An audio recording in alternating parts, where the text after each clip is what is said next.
All right, good morning, everyone. It's 10:45. Thank you for joining our second session on the first day of the 2020 Virtual SHRUG Workshop.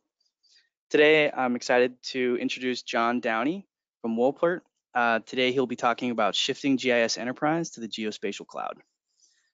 So John, I'm gonna give control over to you now.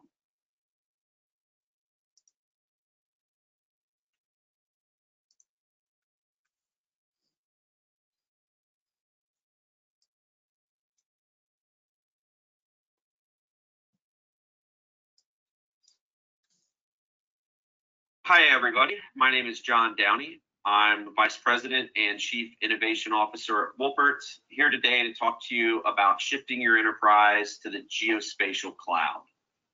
Just a brief agenda. I like to do these presentations by telling stories, and so I'll tell you 3 different stories today. One is a customer-related story. One is our internal story and our journey to the cloud. And the last is a journey that we just started pushing off on. So it's still very new, and we'll expose you to how we're doing an internal project from the beginning to end as well. But before I get started, for those of you who may not be too familiar with Wolpert, I'll give you a little bit about Wolpert by the numbers. Wolpert, traditionally within our geospatial practice, has a huge investment in technology. We've been in the game for well over 50 years. That technology investment is both in sensors, compute technology, processing software, innovation and R&D projects, and in training the people to operate those systems. And as you can see, we have a significant amount of geospatial professionals within the firm, currently over 400 and growing.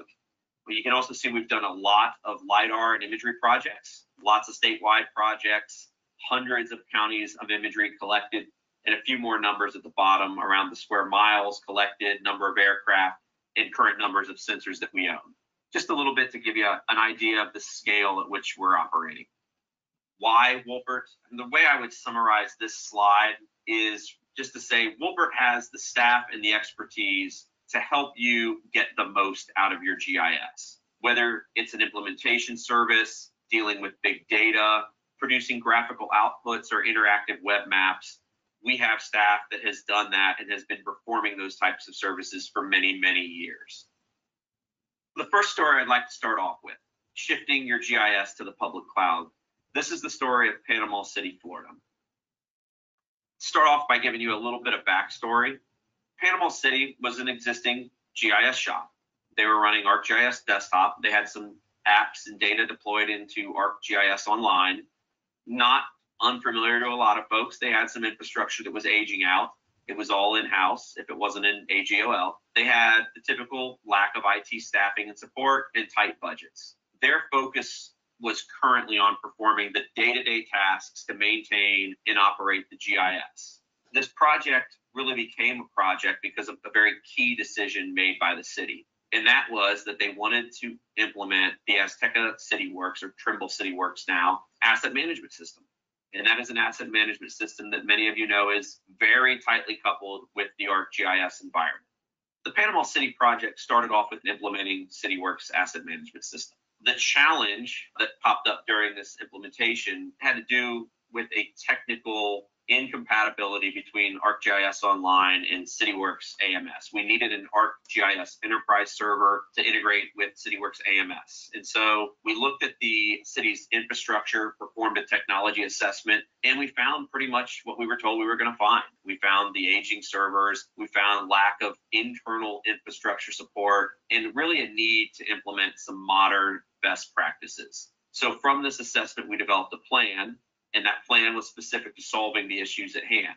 What we wanted to do was be able to provide long-term support for infrastructure as it's integrated with CityWorks AMS, and we wanted to offload that burden from the city. So Wolpert will provide the long-term operational support, so we no longer have to rely on non-GIS specialists to maintain that GIS environment. So what did this journey look like? The first thing we had to do is we had to choose a public cloud provider. Part of the plan was to migrate the city's infrastructure from the on-prem environment to a public cloud environment. We went through, assessed the typical vendors, Amazon, Microsoft, Google. We've selected Google based on 2 main criteria. One was the overall feature set in the cloud that supported this specific use case, and the other was on pricing. At the time we did this project, Google was the best fit, and it still maintains its position as the best fit for this type of project. The interesting thing is that CityWorks AMS itself is actually running in AWS. So you would think that it would lead you down that AWS path immediately, but as mentioned previously, it was kind of the feature set we needed at the moment and the pricing that really brought us down to this other cloud environment. The good thing is both systems function flawlessly in a hybrid cloud environment. So we're able to take advantage of very specific infrastructure and very specific pricing for this particular implementation. As part of this, ArcGIS Enterprise was deployed to Google Cloud Platform. Typical deployment, setting up a virtual server, deploying the production software into that environment. And then we finished off with two major integrations. The ArcGIS Online environment was brought into and connected to the enterprise environment, and the enterprise environment was also connected with CityWorks AMS. So this is what allows us to bring our investment in GIS into the asset management system. And when this whole journey was over for the city, what did things look like? The way it looks at Panama City today, they have a fully functioning ESRI enterprise GIS environment integrated with CityWorks Asset Management, running inside of a scalable public cloud environment. And that environment is fully managed by our ESRI, CityWorks, and Google Cloud experts. So we're providing the managed service component. So it's an entire turnkey solution that is hands-off as far as the management is concerned for the city. Some of the major feature wins we got out of this, the environment is fully backed up, not just the data, but the actual configuration of the machines. So should something happen, we can redeploy this entire environment from the ground up in a matter of minutes. And we can do that from anywhere in the world at any time. There is absolutely no IT support required from the city. One caveat, though, we take any assistance that we can get. If the IT group wants to be part of it, absolutely. If they want to manage it, we are 100% for that. We can train them on how to do it. Out of the gate, we don't require anything. We can handle the whole turnkey solution ourselves. So let's think about a few other details, right? We kind of glossed over some things in the story just to keep it concise. I'd like to dig a little more deeper into a couple of different items. There's really four things that we looked at in this project that really needed to be considered and really took the bulk of the effort. The first was that selection of a public cloud environment. We had to determine exactly what we're looking for. Were there any pre-existing IT contracts or other contracts with the city that we need to leverage that might have brought in pricing discounts? Were any other providers involved from the IT side? Was there any reason that we need to go one way or over another that we didn't know about? Then we had to answer, did we have any vendor-specific issues? Was there anything that Esri would not support in GCP? I think some folks might be aware that they have templates in AWS and Azure that are easy to spin up. Was there going to be an issue on the technical side there? And what about non-Windows? If we wanted to do a non-Windows deployment of ESRI, which we did not do in this case, but if we wanted to do that, was there any technical roadblock there that one cloud vendor or one technology vendor would have put into place? And again, in this project, it was a very straightforward process. We were able to deploy directly into GCP. Who is going to be responsible for support? That's always an interesting conversation when you talk about cloud. Is Wolpert responsible to maintain the infrastructure, but a client maybe is responsible for patches? That all needs to be documented. Who is going to provide backups? What's the backup cadence? In this case, we script the entire stand-up of the infrastructure. So we look at infrastructure as if it's source code so that we can script that whole thing and redeploy the whole infrastructure and environment in a matter of minutes. We also have to determine who's going to be responsible for disaster recovery and how. What are they going to do? How are we going to secure backups? All that has to be documented. And then you get into the real nuts and bolts of cloud deployment. What kind of service level objectives are we going to define? And what service level agreements are we going to put in place that guarantee uptime and have the engineering processes behind them to be able to provide guaranteed uptime? And then also, how much redundancy, how much resiliency do we want to build into the system? If you look at a base deployment, which is exactly what we did for Panama City, it's simply what I would consider to be a very basic shift from enterprise that is on-prem to enterprise in the cloud. We replicate the current environment. There's not much in the way of duplication of services here. which keeps costs down, but it does add a little bit of risk here.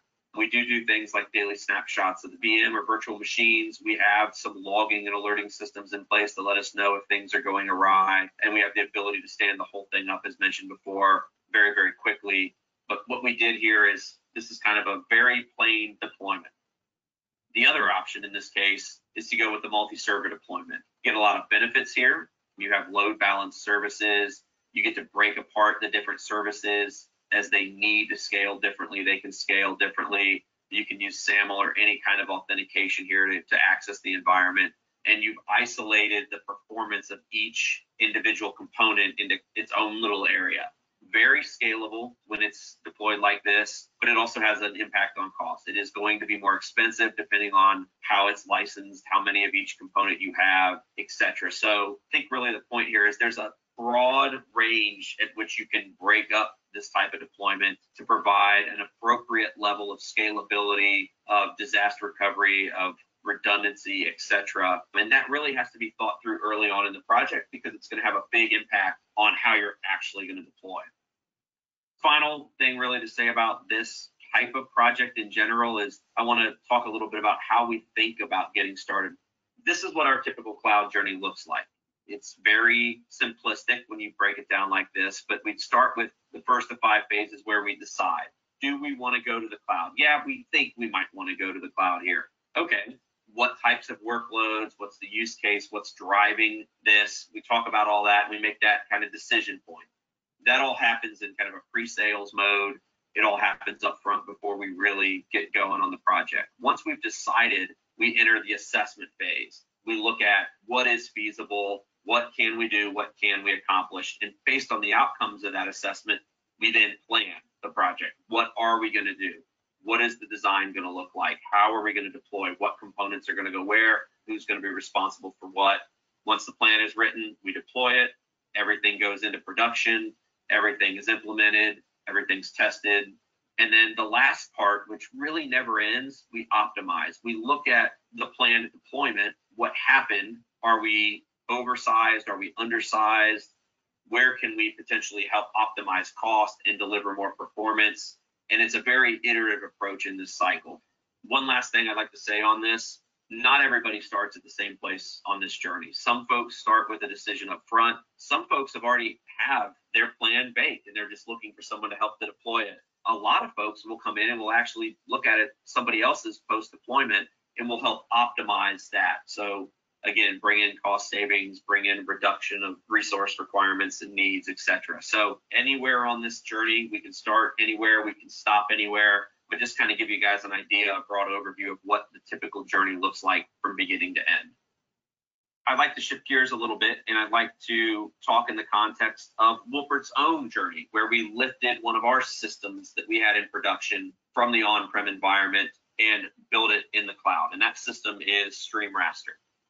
StreamRaster is our cloud-hosted, fully cloud-native raster tile service. It easily integrates with any GIS or web mapping system through WMTS or XYZ URL templates. It's fully scalable, both in the storage side, in the data ingestion side, and the ability at which we have to stream a virtually infinite number of tiles per second. It has a full disaster recovery plan that includes automated redeployment baked in as part of this. And what we simply look at it for is it relieves the pressure of needing to store gigabytes or terabytes of data, create caches, and worry about how those caches are maintained, how they're backed up, how they're streamed out to the web. That entire problem is shifted away from our clients' purview into ours. So you gain Wolpert's expertise in the management side of things to be able to manage that data, manage that system. How does it work? I won't go into too much detail here. Basically, we're taking your imagery that exists now. It could be in your data center. It could be on a disk somewhere, on a thumb drive. It could be in the cloud already. We're running that through what we call a pipeline, where we take that data and we pull it into the StreamRaster system. We take the source data, we create the image pyramid and the necessary metadata that we'll use to serve that back to you. The source data is maintained in very highly durable cloud storage. the tiles are maintained in that same type of very durable cloud storage as well. So we're using very commodity data storage to service StreamRaster. Once we have the data ingested into StreamRaster, it is as simple as a user provides authentication and they can stream that into a myriad of different systems. We can look at web map, anything from the ArcGIS, JavaScript API, Google Map, Mapbox, Open Layers. It could be pulled into mobile platforms as well, the iOS Maps SDK. For instance, you can use it in a number of desktop GIS systems. And it can be cataloged through any type of data catalog or metadata system that you have out there as well, because it has that full metadata exposed with it. So really, once it's in StreamRaster, anything that can do WMTS or XYZ tile requests can consume this data directly from the cloud. So just giving you a couple screenshots. This is downtown Columbus area in the ArcGIS API for JavaScript, and it is pretty much exactly what you would expect. It is the imagery seamlessly streamed into a web browser. And here's a different county in Ohio where we're looking at that exact same data streamed into our GIS desktop in this instance. And as you can see from the catalog interface on the right-hand side, our StreamRaster connection doesn't just hold one data set.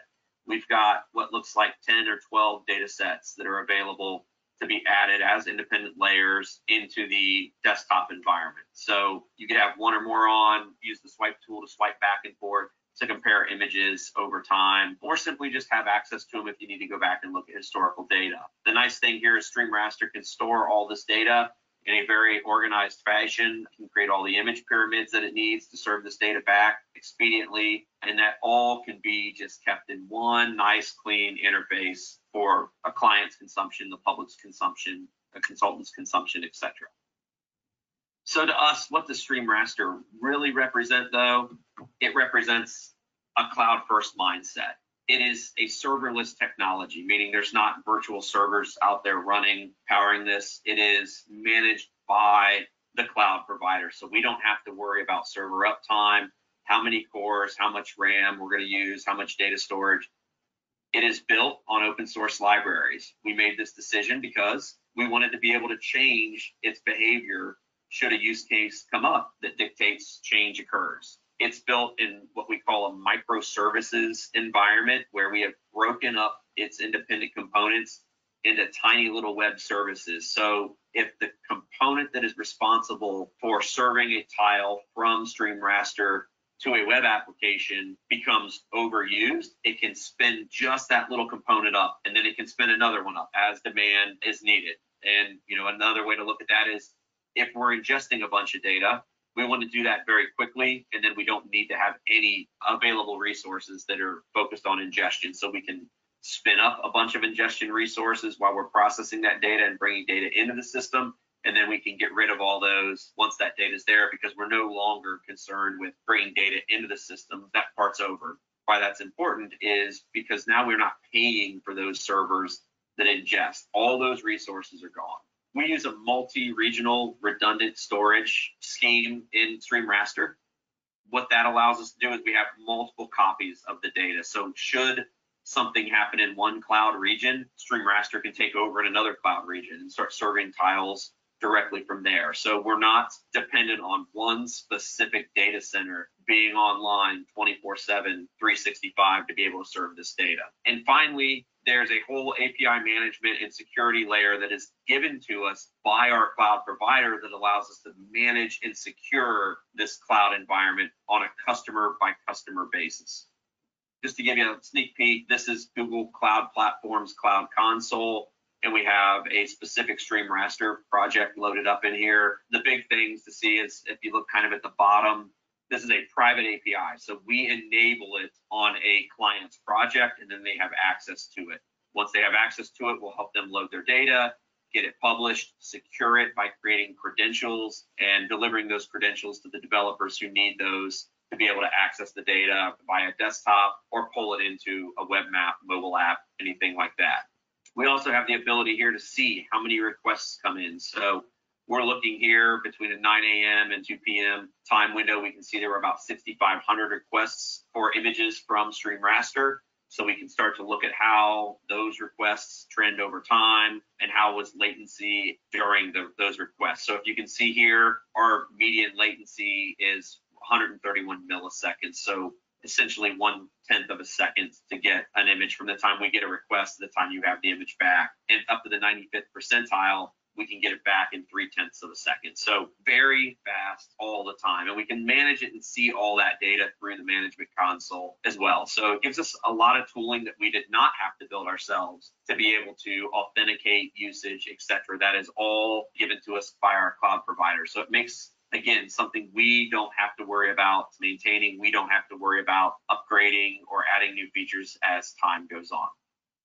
All right, so having walked through the last two stories, I'm going to shift gears again a little bit. I'm going to talk to you about what we see happening with deep learning, how that is impacted by the cloud, and why we see this as part of a larger shift of an enterprise into the cloud. First, I want to talk about deep learning. You've probably heard a bunch of different names around this: artificial intelligence, machine learning, deep learning. You may have heard about neural networks in different types of readings or articles. But what it really is to us is data structures and the algorithms to help a machine be able to help us extract data from our data. So let's look at kind of a compare-contrast analogy here. The first example I have with machine learning, this is what a typical machine learning project boils down to. We have some data input. We have some form of a data technician extract a bunch of features that we want to find. So in this case, we have aerial imagery. We want to find all the cars in the imagery. So somebody will go in and they'll clip out 100 or 200 cars. And we'll throw those cars into a classification engine. And that classification engine is meant to learn what a car looks like and then classify in all the imagery all the objects that it believes is a car. And so what we essentially get is a set of what are cars and what are not cars as an output. The key point here is we have a human in the loop. We have somebody responsible for creating the data that we're going to use to train the system. But what we really want to do is we really want a system that we don't have to be as in the loop on, where we start with the same input, but the feature extraction and the classification is actually happening in an algorithmic way. The computer is able to determine from a very few sample images what is and is not a car. It's able to continue to refine what is and is not a car over time, create a better, more robust set of information that helps us classify cars of all sizes, all types, in different parts of a city, a county, maybe a state, or maybe different parts of the world. So we want the computer to be able to reason and to understand what that looks like so that we can get the same output, car or not car, but we do it without the human in the loop. That's a very expensive piece that we're able to remove out of the system when we shift from a typical ML journey to a deep learning journey. So let's talk for a second. What did our deep learning journey look like? It all really started in 1969 with our photogrammetry practice when we started collecting imagery. And the rubber really hit the road somewhere around 2010, 2012. We started looking at the need to have a very robust solution to extract features from the imagery that we collected. The idea here is I want to be able to classify buildings, roads, impervious surfaces, tree canopies, sidewalks, those kinds of objects from inside of the data that we were collecting, right? There's really two ways of accomplishing that. We can build a team and we can throw hours and people at it to go out and manually extract it, or we can start to look to use software to extract that out. Moving forward, it was in about 2019 that one of our research scientists started coming up with a way to apply deep learning to move us from the machine learning environment to a true deep learning environment. And that is what we're out in production with today, is we've got the ability to create models, train models, et cetera, to find a whole bunch of different features through this deep learning process. And so now that is coming out as a offering, and it's being done at cloud scale. So I'll talk about the benefits of deep learning.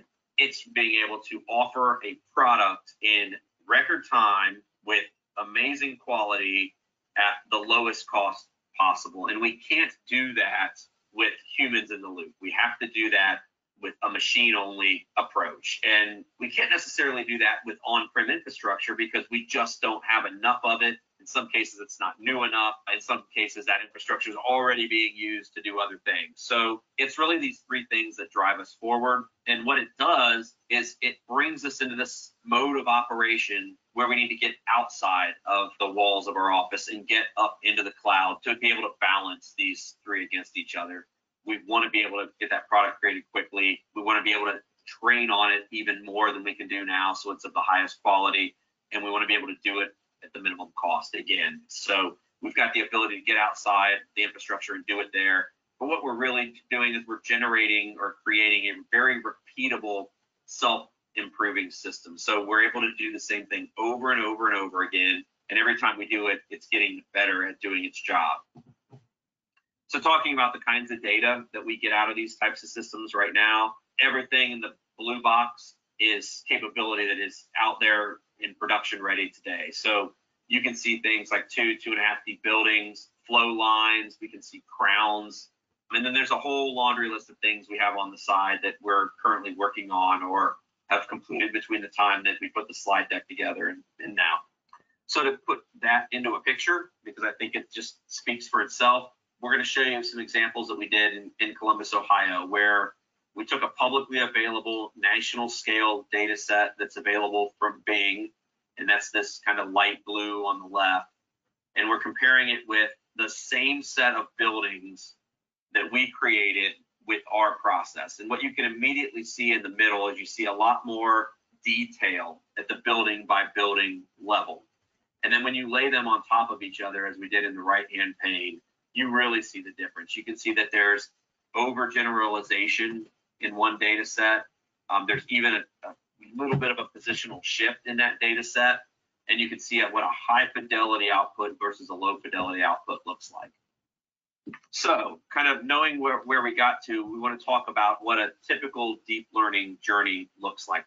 We look at this as a very agile type project. Yes, we have 10 steps here. Yes, we follow these. But depending on the type of inputs we have and the type of outputs we have, every project is a little bit different. Because everything's different, we're going to start off with data discovery. And that's really defining the use case. What are we trying to do? And what data is available to solve this problem? Once we know what data is available, we want to move on to what we call a feasibility study. What can we actually do with that data? Some data have licensing that is restrictive and we can't create third-party products off of it, or a derivative work as it's known in most licensing schemes. And some data is just not of high enough quality, not enough resolution, not enough spatial accuracy to support the use case that we've defined. So we have to go through this data exploration, as you can see, in more than one phase of the project. Once we've determined that we have the right data, then we have to select the best algorithm to get the result out we want. And if one is not on the shelf, we have to go decide what it's going to take to create that algorithm and then go out and actually create it.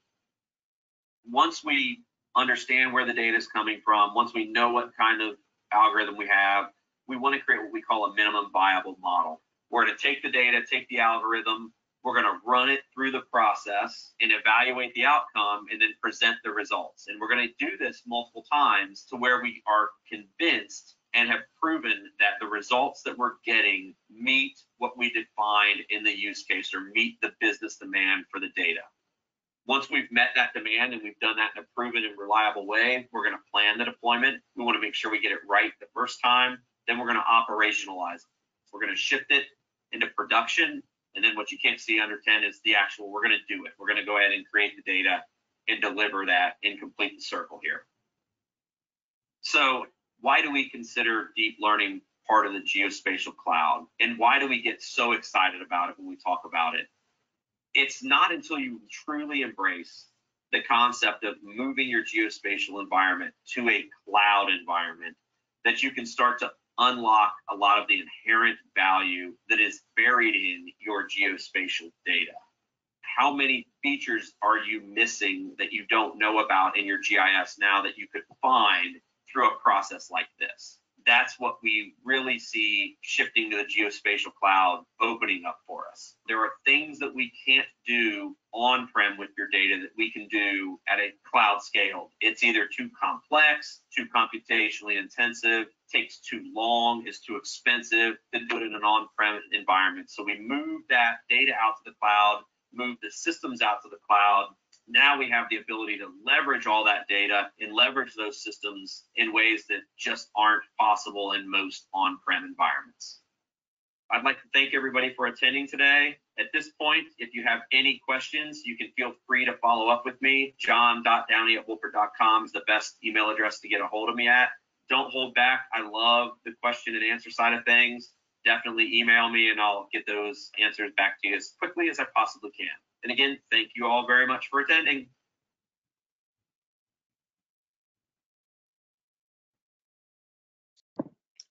That was fantastic. Thank you, John, for presenting. We'll give a couple more minutes here to see if we have any questions roll in. Yeah, sounds good. I'm here on the line. I'll hang on for the next, I can hang on for the next 15 minutes or so, maybe a little longer if we need to.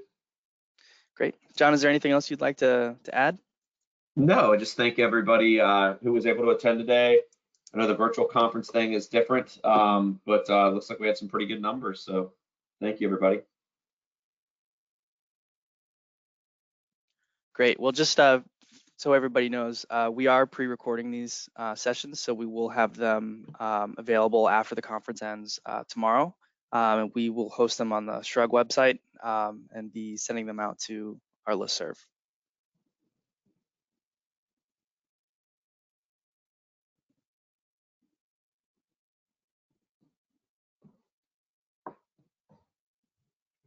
From Sam, this is a great presentation. Thank you.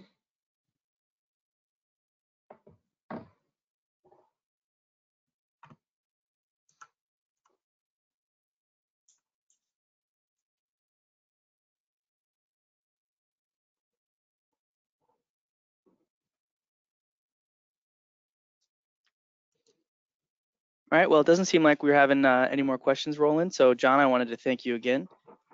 So we'll end a little bit early today and give everybody back some of their time. So thank you guys for coming for our second presentation of the day. We will be reconvening at 1 p.m. after a lunch break. Thanks, everybody.